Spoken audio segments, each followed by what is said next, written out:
This is Find Your Dream Job, the podcast that helps you get hired, have the career you want, and make a difference in life. I'm your host, Mac Pritchard. I'm also the founder of Mac's List. It's a job board in the Pacific Northwest that helps you find a fulfilling career. Every Wednesday, I talk to a different expert about the tools you need to get the work you want. Find Your Dream Job is brought to you by Top Resume. Top Resume has helped more than 400,000 professionals land more interviews and get hired faster.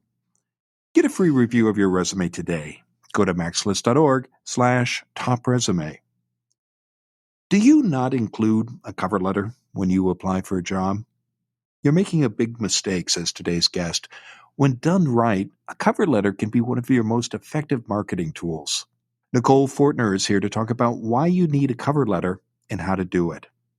She's the founder and CEO of Higher Up Consulting. Her company creates resumes and cover letters that make you stand out instead of blend in. She joins us from New York City. Well, let's get going, Nicole. Why do you need a cover letter at all? Isn't the cover letter dead? Some like to believe that the cover letter is dead, but it's definitely not dead. And based on my research and what I'm seeing, especially now with a lot of job seekers and being in a leadership role, it increases your chances at least by 40%. Some experts even say 50% or 77%. But I like to be on a more the conservative side and say it's definitely going to increase your chances by 40% by writing a well-crafted cover letter. And why is that? Does your research show that your chances are going to get better when you write a well-crafted cover letter? Well, yeah, definitely. Cover letters especially gives you the opportunity to really shine and show your personality. And it also gives you the opportunity to showcase what research you've done on that company. It gives you the opportunity to even name drop, per se, a recommendation, or if you met someone at a conference or you know someone that is a great worker in that company. So that's a couple reasons right there. And also it gives you an opportunity to explain why you may have career gaps. It gives you an opportunity to talk about why you could be transitioning from one industry to another. And if you've been laid off or you were in an internship or you graduated, that's your opportunity to really shine there too, and work that in there. Also, in my opinion, one of the most important things, it gives you the opportunity to really demonstrate and evaluate that role and talk about how you can elevate that role by providing metrics and things that you may have done in your prior role and in your experience, right? So a great example would be as a lead manager for 3 years, I've implemented and enhanced and streamlined processes that grew production and efficiency by 22%. Right? That's going to be something, a tagline, that right there is going to be something that will make the reader keep reading. And why is that appealing to an employer to see that kind of message and the other messages or that you suggested a moment ago? Why does that make a difference? Oh, results. If you can explain, a lot of times you can't explain some of these things in your resume, and the cover letter is your opportunity to explain how you created results or how you think of it from an employer's bottom line and their perspective of how you bring value. And you can literally walk them through how you bring value and how you show your passion there too. And it gives you the opportunity to interview, or it's your pre-interview, in other words, that cover letter. Are there employers who don't read cover letters? Some will say, I would definitely say many, especially recruiters, they just like to know that it exists to pass it along to an employer. But when we're talking about employers, I would definitely say a majority of them will glance through it and look for some key points. So they definitely will keep eye out for things that could be unique. But I would definitely say majority of employers read them. What happens to applications that don't have cover letters, Nicole? A lot of times they can definitely still be read and you can still be considered for the role. But I'm always going to advise people to write them because it just ups your chances and give you a higher probability to be called in for an interview, right? But if you know you could have some issues such as you're changing careers or you have gaps or you want to explain that you didn't quit your job but you were laid off, that's the real good opportunity to do that there. But you can still be considered for a role if you submit it or not. However, I'm always going to err on caution and just say, write the cover letter. You shared a moment ago some examples of things people can do with cover letters. What are some things that people shouldn't do? What are common mistakes you see job applicants make with cover letters?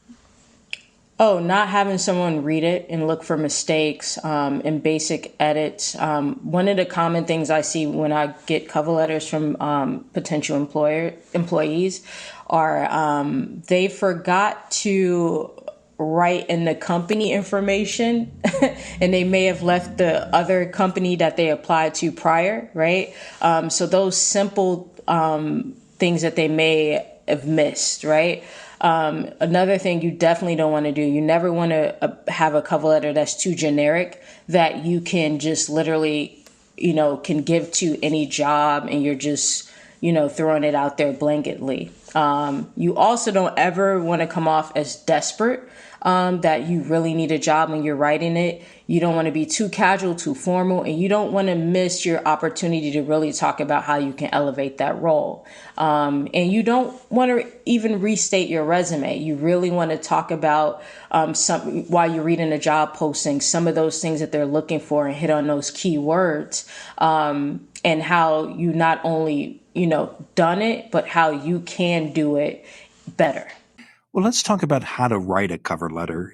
I know you talk about two styles of cover letters. Tell us more about what those two styles are. Well, you're always going to have a traditional cover letter. That's the one that you're going to use when you're applying via email. And that's an attachment. Then you have the email cover letter, and that's the one you copy and paste in a body.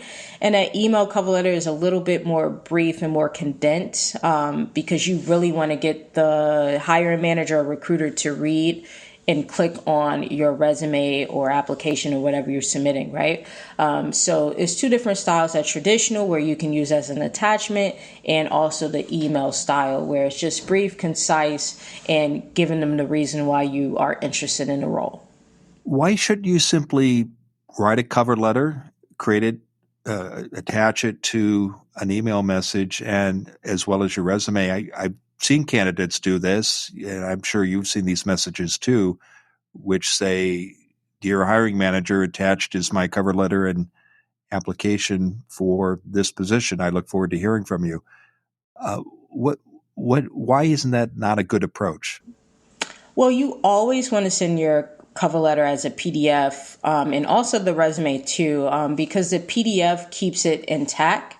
And is no alterations to the format or the document. Sometimes when you just send your resume and cover letter as a Word doc, it can end up on 2 pages instead of 1, which you didn't intend. And also can convert some of the font to appear a little differently than what you originally had. And also it can change the margins around. So I always advise any of the clients that I work with to always send that as a PDF, and also look really closely at the job postings. A lot of times they're very clear if they want a PDF form or a format, or if they want Word document format. So you always really want to make sure that you're following that. But if you don't see either or any instruction, always send a PDF. Well, this is all terrific, Nicole. Let's take a break. And when we come back, I want to talk a little more about the opportunities that an email message offers you when you're reaching out to employers with your cover letter and your resume. So stay with us. When we return, Nicole Fortner will continue to share her advice on how to write a cover letter and why it's not dead. Stay tuned. Besides a cover letter, every job application needs a resume too. Is your resume as good as it could be? Find out what the experts think. Go to maxlist.org/top resume. Top Resume will review your resume for free. Go to maxlist.org/topresume. Find out how you can improve your resume on your own, or how to hire Top Resume to do it for you. Go to maxlist.org/topresume. Now, let's get back to the show.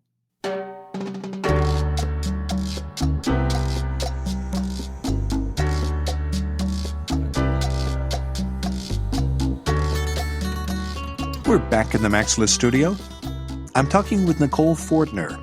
She's the founder and CEO of Higher Up Consulting. Her company creates resumes and cover letters that make you stand out instead of blend in. She joins us from New York City. Nicole, before the break, we're talking about why you need a cover letter and how to do it. And just want to follow up on that last point in the first segment about the opportunities that an email offers you to restate some important points that might matter to an employer about your candidacy, because you've attached your resume and your cover letter as PDFs, but now you've got some real estate you can use for another purpose, don't you? Yes, you often always want to make sure that you copy and paste the email cover letter, which is that shorter form where you're hitting those concise points where what you may have seen in your job posting. So for instance, if an employer are talking about some of those hard skills that they're seeking, such as experience with Salesforce and maybe 5 years experience in sales, that's your opportunity to talk about how you have 10 years in sales and how you use Salesforce and other similar software and how you'll be great at the role, right? So that's just giving them the chance to want to open the attachments in your resume and cover letter and read it. But you definitely want to take advantage of that real estate in the email itself. And another thing, just to segue into, PDFs are always virus free. PDFs nowadays pass applicant tracking systems where 10 years ago they didn't. So definitely, as long as it doesn't have any graphs and charts, definitely go that way, the PDF and the copy and paste of a shorter form of your cover letter in the body of the email. One of the tools you recommend for researching and writing a cover letter is word clouds. How can using word clouds help you write a cover letter that's going to get the attention of an employer? Oh, yes. So anytime I work with any of the clients, I often have them check out two word clouds that I use, wordcloud.com and also monkeylearn.com. And what you typically want to do, you take the entire job description or job posting that you may see and you put it in a word cloud. That word cloud is going to take all of the information in those words and rank words of relevance, right? And it's going to give you percentages. It's also going to tell you the words that keeps repeating. And so when you see those words of relevance, that's what's important to the employer. And that's some of the things you really want to make sure hit and land in your cover letter and your resume. So for instance, if I keep seeing something like roll up sleeves, someone that dive right in there, it can literally be those type of words. I'm going to make sure that the cover letter is going to state, I'm a person that roll up my sleeves and get the job done and dive in. Are there other criteria that you recommend to your clients for selecting which keywords to use once you're looking at the results from a word cloud survey?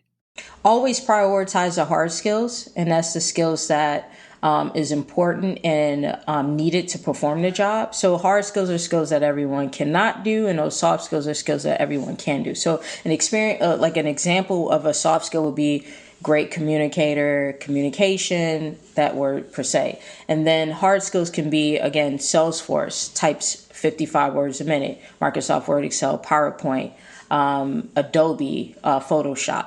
So you want to make sure that if you see those hard skills and the relevancy pop up, that's what you want to prioritize and include in that cover letter and also their resume.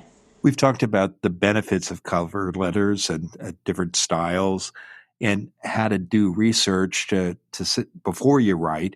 Now you're getting ready to sit down and write your cover letter.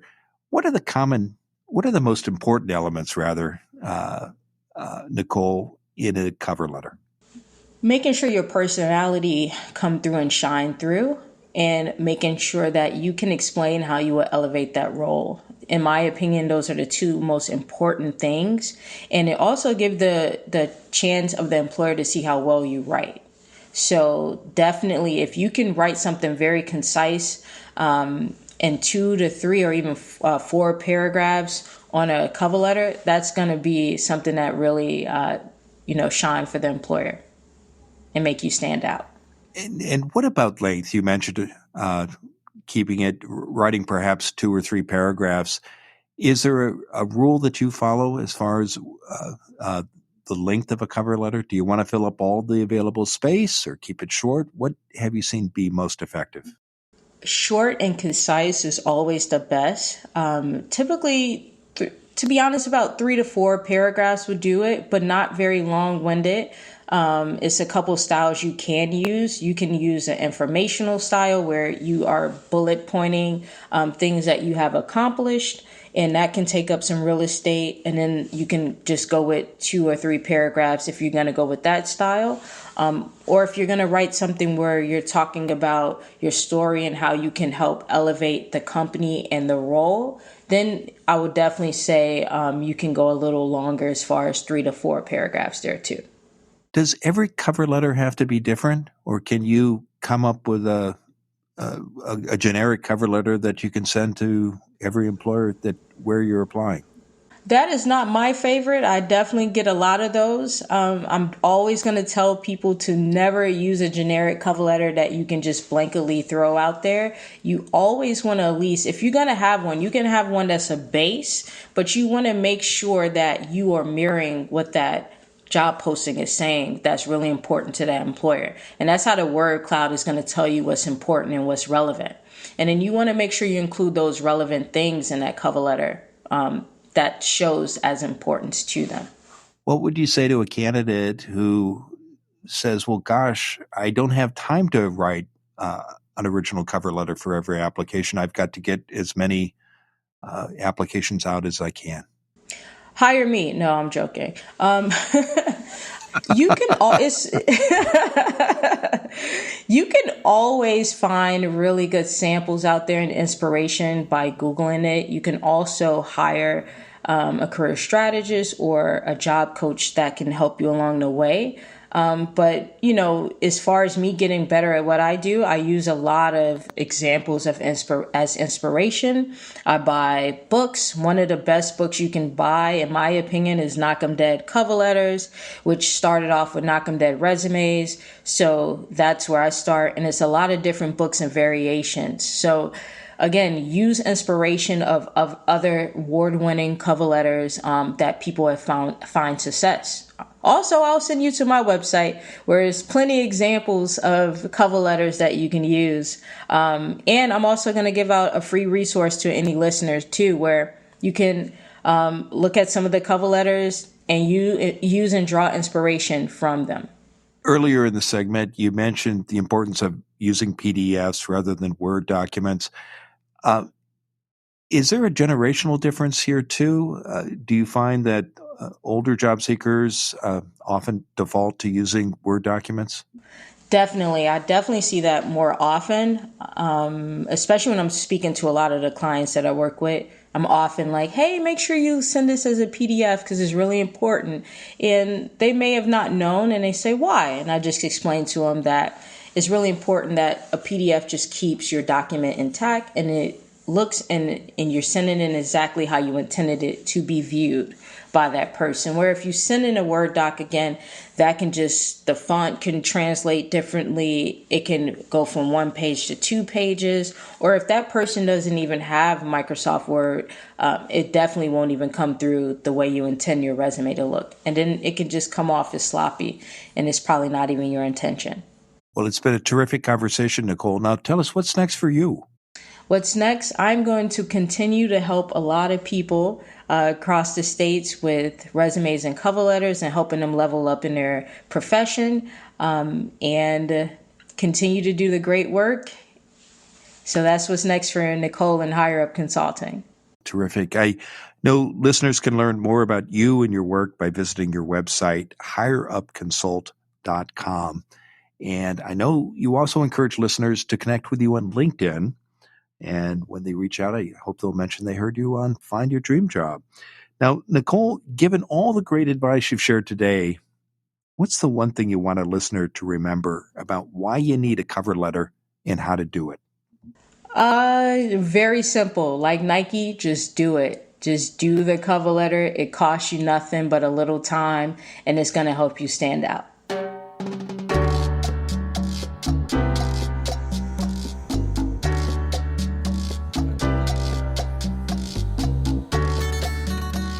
Make sure you never miss an episode of Find Your Dream Job. Subscribe to our free podcast newsletter.